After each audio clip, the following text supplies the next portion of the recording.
welcome to our 34th Kotlin tutorial. And in this tutorial, I'll be talking about the when expression or the when statement in Kotlin programming language. So recall when we were using switch statement in Java programming language, we have a number of cases and only one case is executed on the basis of the condition or the value of a variable. Similarly, in Kotlin programming language, instead of using the switch statement, we are going to introduce a new statement which is called the when statement. Now in Kotlin you can use the when statement as an expression and as a statement. So for example, here I'm going to create a variable num of string data type, and now I'm going to ask the user to enter the value for num. Enter a string, and then I'm going to use readLine function to read something from the input stream that is entered by the user. So readLine function, and then you will have this double exclamation mark.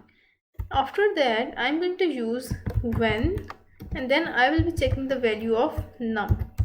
So if the value of num equals 1, then what you have to do is you have here a line and then this greater sign, this operator, and we will have print line Monday. So what we did here, we have used the when keyword to declare a when statement, and then we have num in this parenthesis. So this num, the value of this num variable will be compared with all cases. So the first case is when the value of num equals 1.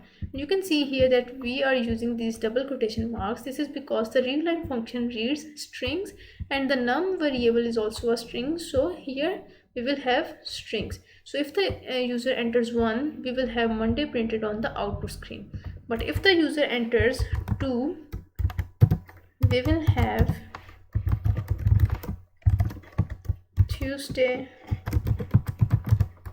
and if the user enters 3, we will have Wednesday. Else if the user does not enter 1, nor 2, nor 3, then we will have an else part. So else print line invalid input. So now this is a when statement, and in this when statement we have the when keyword, and then in the parenthesis we have the name of the variable whose values we are going to compare with all these values entered by the user. So if the user enters 1, we will have this part executed and remaining parts will be ignored. Then if the user enters 2, then this part will be executed. If the user enters 3, this part is executed, and if the user doesn't enter 1, 2 or 3, then we will have an else part which will be executed. Now run. First of all, you need to enter a string or a value 1, 2, 3. If you enter any of these values, we will have this part executed, and other values, then this will be executed. So here if I enter 3, we will have Wednesday on the output screen, you can see here. But if I enter other than 1, 2, 3, for example if I enter 6, then we will have invalid input. Now in Kotlin programming language, this is the when statement, and you can convert it to when expression. So for this purpose, I'm going to use a variable of string data type, and then answer equals our when statement. So this when statement is not converted into when expression. So now here the answer is a string data type, so the value returned by this when expression should be a string. So here I'm going to remove these print line statements,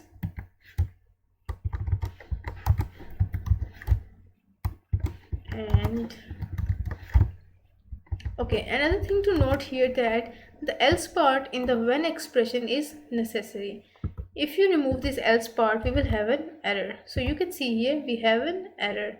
So this else part is necessary when you are working with the when expression, but when you are working when as a statement, then the else part is optional.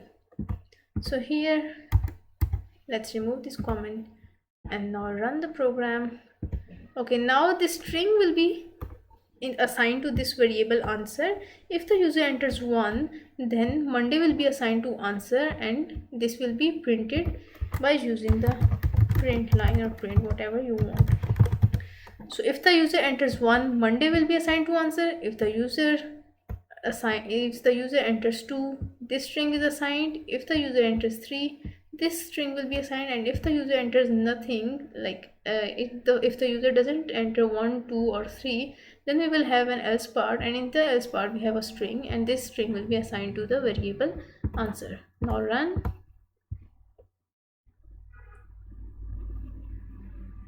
And you can see if I type 2, I have Tuesday saved in this variable answer, which is then printed. Now in when statements or expressions, we can check multiple conditions. For example, 1, we can have another value, 2, then again we can have another value, we can have more values. So this is multiple conditions. So if the value entered by the user is 1, 2, 3 or 4, then we will have Monday saved in our variable answer. Then let's change this, 5 and 6. Run. And if you enter 1, 2 or 3 or 4, then we will have Monday in this variable answer. Now here if I type 3, I should have Monday. So you can see we have Monday. Run again. If I type 1, I should have Monday again. So you can see we have Monday. But if I type value, for example 5, then I should have Tuesday. So you can see we have Tuesday here. Now this is how you can use these multiple conditions in when statement. In Java switch statement we cannot check the multiple conditions, but in one line, but in this when statement we can have multiple conditions with one case. Now we can also check the range of values in switch statement. So for example, if I create a variable of integer type a, and I want to run this when statement or when expression on the variable a, and now I have to assign some value, for example 6. So here I will write in the keyword, as I am going to create a range, so I will use this keyword in, then 1, and then the dot operators, and then 5. So this range is 1 to 5, which says if the value of a is in the range between 1 and 5, then Monday should be assigned to this variable answer. Then another thing is, so you can see here that these strings are underlined. This is because the data type of a is integer and these are the strings. So now let's change this message to be more clear. Number is in range 1 to 5, and I am simply copying it and pasting it here. Number is in range 6 to 10, and let's remove this part. Okay, if the number is in range between 1 to 5, then this string will be assigned to answer, and if the number is in range from 6 to 10, then this statement will be assigned to answer, and then answer is printed. Now run and you will see. Here it says to enter a string. This is because our readline function. Let's ignore this part. Okay, number is in range between 6 to 10.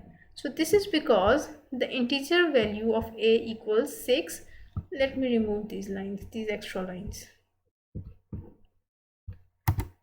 Okay.